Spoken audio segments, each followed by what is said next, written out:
दोस्तों, कोई भी सीक्रेट एजेंट, चाहे वो किसी भी एजेंसी से हो, और उसे देश से बाहर जाना पड़ता है अपने मिशन के लिए। फिर चाहे वो टारगेट एलिमिनेशन के लिए जाता हो या लॉन्ग टर्म अंडरकवर असाइनमेंट्स के लिए, जैसे इन्फॉर्मेशन निकालना या किसी की रेकी करना, और भी बहुत कुछ। इन दोनों टाइप के मिशंस में अलग अलग स्किल्स और रिक्वायरमेंट की जरूरत होती है। दोनों ही सिनेरियोज में डिफरेंट क्वालिटीज और अप्रोचेस की जरूरत होती है। इस छोटे से वीडियो को पूरा जरूर देखिएगा। मैंने यहाँ बिल्कुल आसान तरीके से आपको दोनों के मिशंस को समझाने की कोशिश की है, ताकि आपको पता चल सके कि आखिर ऐसे एजेंट्स में क्वालिटीज क्या होनी चाहिए। और हाँ, हाथ जोड़ के निवेदन है, इस वीडियो को उन लोगों के साथ शेयर जरूर कीजिएगा जिन्हें ऐसे टॉपिक्स में इंटरेस्ट है, और साथ ही कुछ लोगों को गलत फहमी है, उनकी वो गलत फहमी भी दूर हो सके, जो फालतू की बहस कमेंट में आके करते हैं और बात को समझना नहीं चाहते। देखिए, अगर कोई एजेंट जो कि एक स्नाइपर है और देश से बाहर जाता है टारगेट को लेमिनेट करने के लिए, इन मिशंस में एजेंट का focus purely on the target होता है। ये जनरली शॉर्ट ड्यूरेशन मिशन पर होते हैं। इस टाइप के मिशंस में प्रोफिशिएंसी इतनी जरूरी नहीं होती।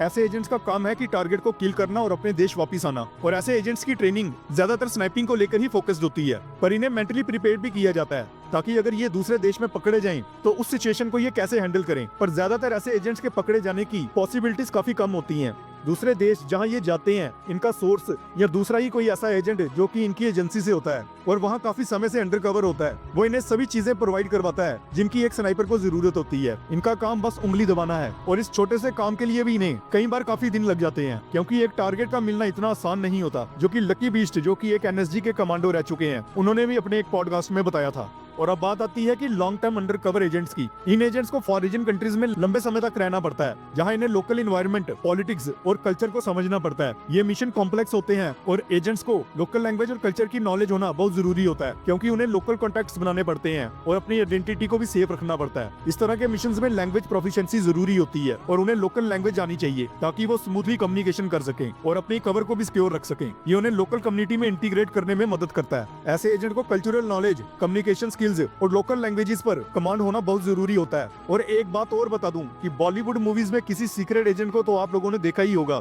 जो फॉरेन कंट्री में जाकर मिशन को अंजाम देता है। और ऐसे एजेंट गुलेल से तोप तक चला लेते हैं, जंगल हो या पहाड़, वहाँ सर्वाइव कर लेते हैं और 10-10 बंदों से अकेले ही लड़ लेते हैं, और वो भी बिना हथियारों के, ठीक जैसे किसी स्पेशल फोर्स का कमांडो हो। पर रियल में भी ऐसे स्किल्स रखने वाले एजेंट होते हैं जिन्हें किसी स्पेशल फोर्स की तरह ही ट्रेन किया जाता है, पर उन्हें एक्स्ट्रा स्किल्स भी सिखाए जाते हैं जो कि एक स्पेशल फोर्स के कमांडो की ट्रेनिंग में शामिल नहीं होते। बस इनका काम करने का तरीका वैसा नहीं होता जैसा कि आप बॉलीवुड मूवीज में देखते हैं। ऐसे कुछ एजेंट्स आपकी सोच से भी ज्यादा खतरनाक हो सकते हैं। जेम्स बॉन्ड जैसी मूवीज तो आपने देखी ही होंगी, ठीक कुछ उसी तरह के। पर ऐसे एजेंट्स कभी सामने आकर बात नहीं करेंगे, चाहे इन्होंने कितने भी बड़े ऑपरेशन को अंजाम क्यों ना दिया हो। मरते दम तक अपनी आइडेंटिटी को रिवील नहीं करेंगे, क्योंकि आप ये सोच ही सकते हैं कि अगर कोई एजेंट बाहर किसी कंट्री में मिशन के लिए जाता है, तो क्या मिशन कंप्लीट होने के बाद उस पर उस कंट्री की सीक्रेट एजेंसीज की नजर नहीं होती होगी? क्या इनकी फैमिलीज को खतरा नहीं होता होगा? ये छोटी सी कॉमन सेंस की बात है। दूसरी कंट्रीज, वहाँ भी तो सीक्रेट एजेंसीज होती होंगी, और ऐसा कोई भी एजेंट जो किसी दूसरी कंट्री में जाकर मिशन को अंजाम देता है, उन पर पूरी जिंदगी ये खतरा मंडराता रहता है। इसलिए ऐसे एजेंट्स ने जितना भी बड़ा काम क्यों ना किया हो, ये कभी सामने नहीं आएंगे। और एक और बात बता दूं कि मोस्टली जो भी मिशन फॉरेन कंट्रीज में होते हैं, वहाँ रॉ ही अपने एजेंट्स को बेचती है, क्योंकि इनके ऐसे मिशन हैं जो मोसाद और CIA से भी काफी नेक्स्ट लेवल के होते हैं।